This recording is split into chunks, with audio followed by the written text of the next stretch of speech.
Okay, this is a quick look at the two 16-part step sequencers that are included in the Boss SY-1000 as a part of the Dynamic Synth instrument. So for this demonstration, I'm starting off with preset patch 3-4 sequence for shuffle.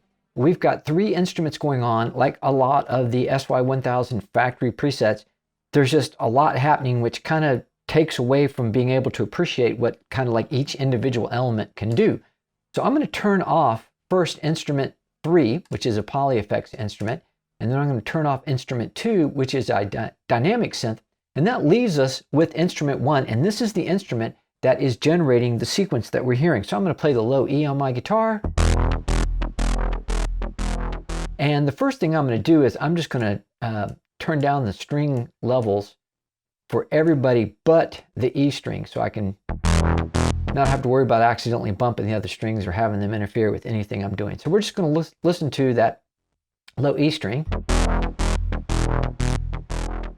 Now, after I play that low E string, the note begins to decay, which is what we'd expect with a guitar. What I would like to do is have that continue to sustain. I'd like to be able to play that note and then have that sequence hold while I then, solo over it or play over the sequence. Now I'm going to set up a foot switch to do that on the SY-1000. Real easy to do. We go to the control menu and we can see that pedal 1, control 1, is currently not assigned to do anything. So let's click on that, and then if we scroll down here, it's kind of towards the end, there is an instrument 1 hold, and right there it is, instrument 1 hold. So let's select that and hit close, and now if I play the low E string and then hit control 1, it will continue to sustain.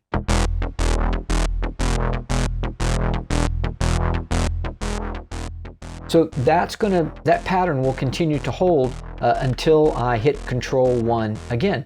So let's go and look at the sequence parameters. So inside of, I'll go ahead and stop that sequence. Inside of the SY-1000, every instrument, every dynamic instrument, these sequences are enabled on the dynamic instruments, the dynamic synth rather. Every dynamic synth has two independent sequences. We've got sequence 1 and sequence 2. Now these two sequences can be targeted to either or the pitch, the cutoff of the filter, or the level. So right now on this particular patch, the pitch target is turned off, but we do have it enabled for the filter cutoff and for the level. So I'm going to turn these two off. And we're going to turn on pitch, because pitch is very dramatic. It's kind of hard to miss when you're listening to the pitch modulation, whereas filter or target may be a little bit more subtle. The beats per minute that we see here, this is the master beats per minute for the entire patch, which is really great. If I go to the master block, I'm going to see 119. If I change this to 120 beats per minute, and then I jump back to the sequence, I can see that my beats per minute changed to 120. So this is really important. It means that we have a master clock or beats per minute that we can use to synchronize different instruments. We can synchronize LFOs and sequences and have them all tied together, which is great for creating rhythmic effects. So let's look at sequence 1 and sequence 2. We have identical parameters for sequence 1 and sequence 2. First one is an on-off switch. It's self-explanatory. Sync allows us to, we can assign a sync control, and this turns the sync on and off when it refers to that sync control. For our purposes, we're just having everything run whenever I hit the note on the guitar. This one shot hasn't worked for me like I expect it would. So it seems that it means that when you load the patch, it's going to play it once in one shot and then not repeat. If I turn one shot on, the effect stops the sequence stops working on the patch. But if I turn it off, then it's just going to loop. Turbo doubles whatever the current rhythm is, doubles the time, or makes the sequence play twice as fast. So I guess if you want to real quickly see what something sounds like in double time, you can use turbo. And then we have rate. So rate, this can be a value from 0 to 100.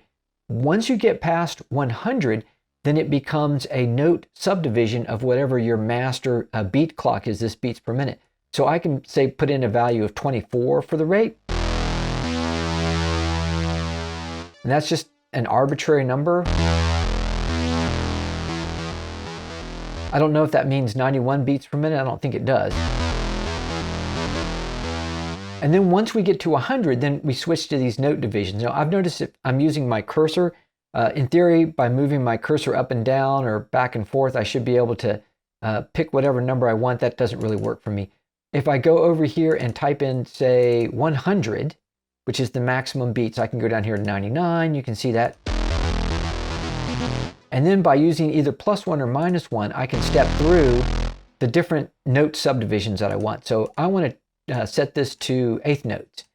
So a D is dotted, so we can have half note triplets, quarter notes, eighth note dotted, and then we're looking for eighth notes. There we go, eighth notes. So now this is going to be the tempo of my pattern. Each element's going to play it in the time of a eighth note subdivision based on 120 beats a minute. So I said that we wanted to listen to the pitch. So, and by the way, we do have the same parameters for sequence 1 and sequence 2. I didn't mention loop length. If we look down here and look at our existing sequence 1, we can see that this element has 6 steps in it. So we have 3 different targets, right? We have pitch, cutoff, or level. Right now, we're only using pitch because I only have pitch turned on for sequence 1. And then down here under curve, we can see sequence 1 and sequence 2. So curve determines, we can have a minimum and a maximum value for each step. So rather than hitting that number, 0, 12, or whatever happens to be, rather than coming right on that number, we can slide up to that number or hit that number and then come down from that number. Now, when we have a linear line here like this curve, this means if it's the straight line, that means we're instantly hitting that value. So we only have the maximum value. When we have a curve like this means it's going to start at one value and transition to another. But in this case, both of these numbers are 0. So there's no real transitioning going on. So let's just set that back to a straight line. And then again, we have 0 and 0. So this isn't really doing anything. And this isn't really doing anything either. So let's listen to this sequence. I'm going to slow it down. Let's set it to like 50 some beats a minute. I'm going to play the low E. And then let's listen to what happens as we step through this sequence.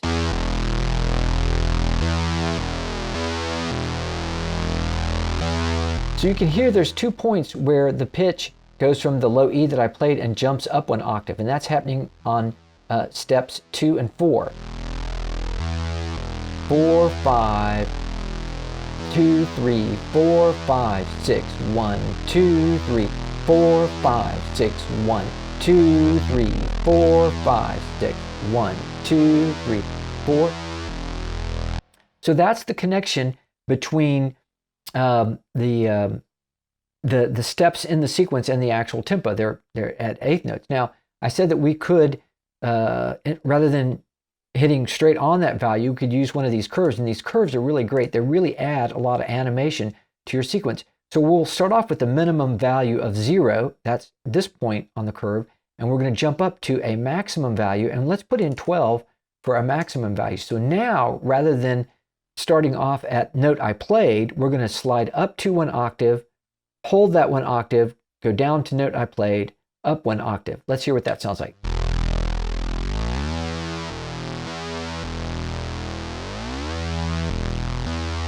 Let's pick up the tempo a little bit.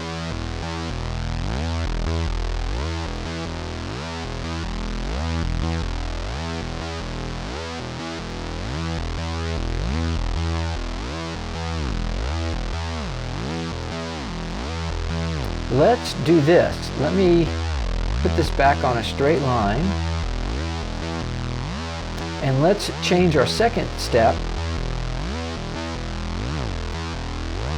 So now we're going to start off at note I played, go up 1 octave, and then we're in that octave and then drop back down to note that I played. And then we can try out to hear what different curves sound like.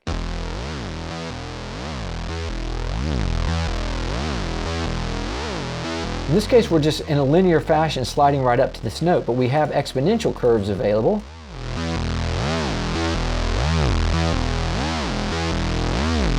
And in this case, you can see we spend a little bit more time at the top at the higher pitch. Or we could invert that.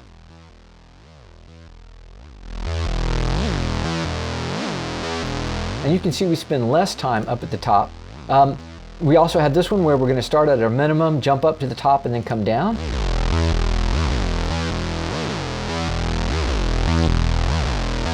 And you can hear how just by changing this curve, we take what was sort of a basic, sort of very dull pattern, and it's got a lot more life to it.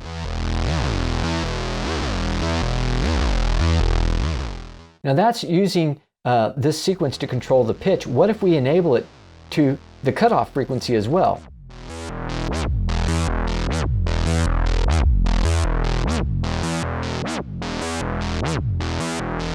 Now you can really hear that 3-time, right? It really does feel like a triplet. And of course we could add in target level as well. So let's talk about what happens when we go to either cutoff or level. So I'm going to disable the pitch, and I'm going to turn off target, and let's just listen to the filter modulation. Now when we go to, we're looking at pitch, and these values that we see for minimum and maximum, they're all about pitch. If we go to cutoff, we can see this is all about cutoff. So rather than pitch values, we're starting with a minimum filter value of 30, jumping up to 100. Then we're going from a minimum value of 30 to 20, and then these are all just the fixed values at the top because we don't have the curve down here. So let's hear what that filter cutoff sounds like.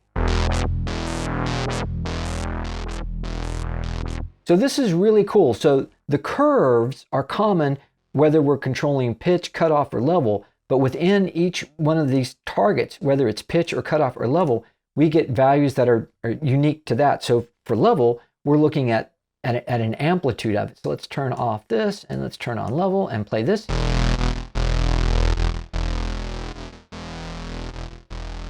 So these are really cool. So this is just, we've just been looking at working with sequence 1. So I'm going to enable, let's say, pitch target for sequence 1, and let's turn this off. So we're only hearing the pitch modulation with sequence 1.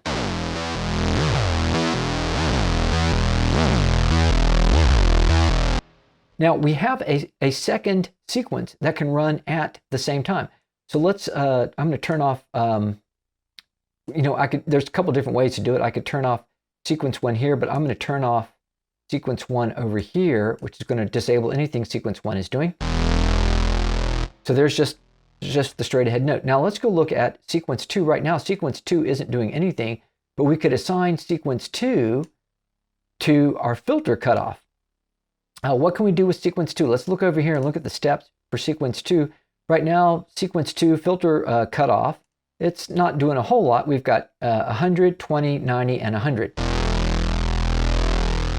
And I need to enable, turn that on. Let's turn sync on.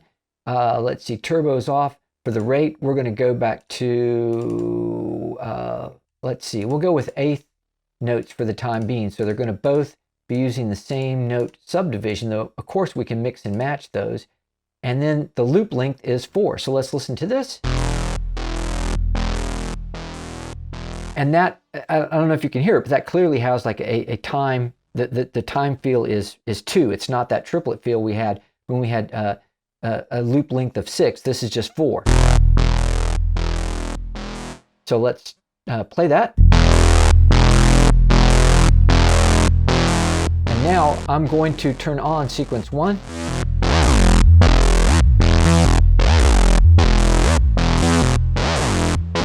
So this is cool. We're already getting into polyrhythms where the filter cutoff is based on a period of 2, and then we've got a period of 3 for sequence 1, which we're using to control the pitch. Now, what if we wanted to, say, change the period of sequence 1 so that they were both in that same 2 field? We go back here to sequence 1, and we just change the loop length from 6 to 4.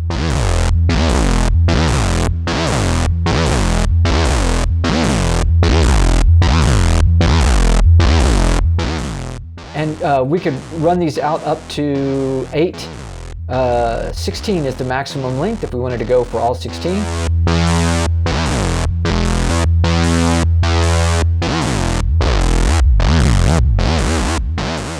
And that's just using one element, so we're going to have that little modulation with every single element.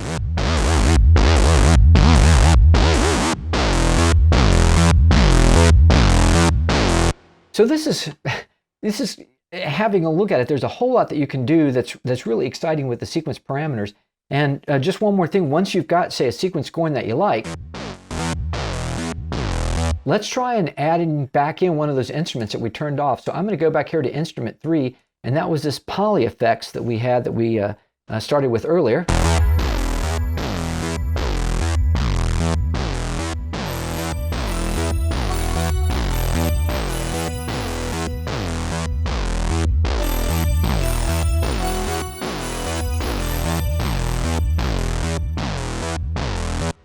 Or that's very nice. That's the if we go back here under poly effects, we can see that's the crystal.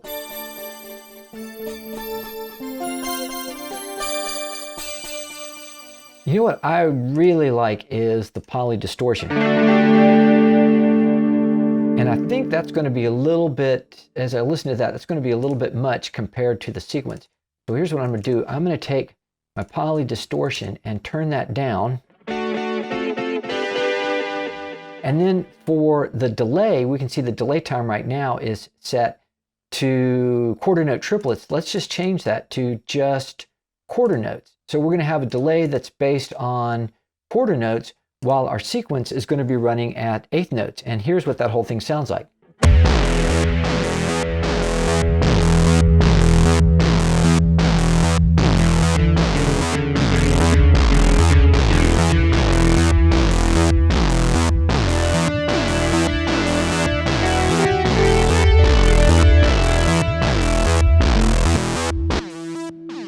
So you could spend a lot of time just messing around with the sequence, trying different things out. Now, one thing that's really important to mention is there's this button over here that says sequence variation.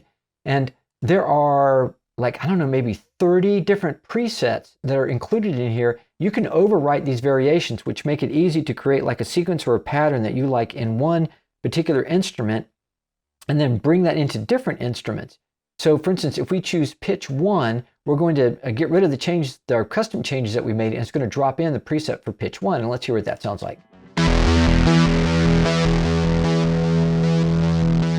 We can hear that's an octave, note you played up an octave, note you played up 2 octaves.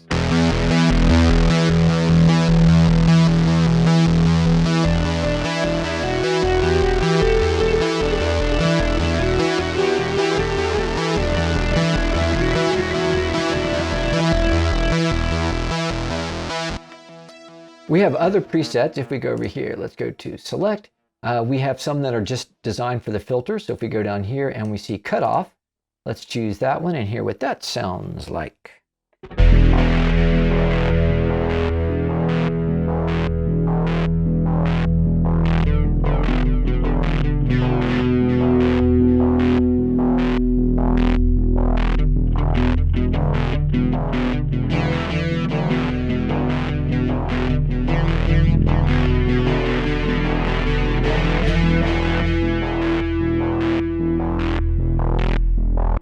And then there are other preset, these variations. There's one I know that's, or there's a number that are set up for the level or the amplitude only. Let's hear that one. That's kind of cool. And then there's a mixed section, which is probably more representative of what you might be doing, where they actually combine several of these different controls together. So let's choose mix 1. We can see mix 1, we're controlling both cutoff and level.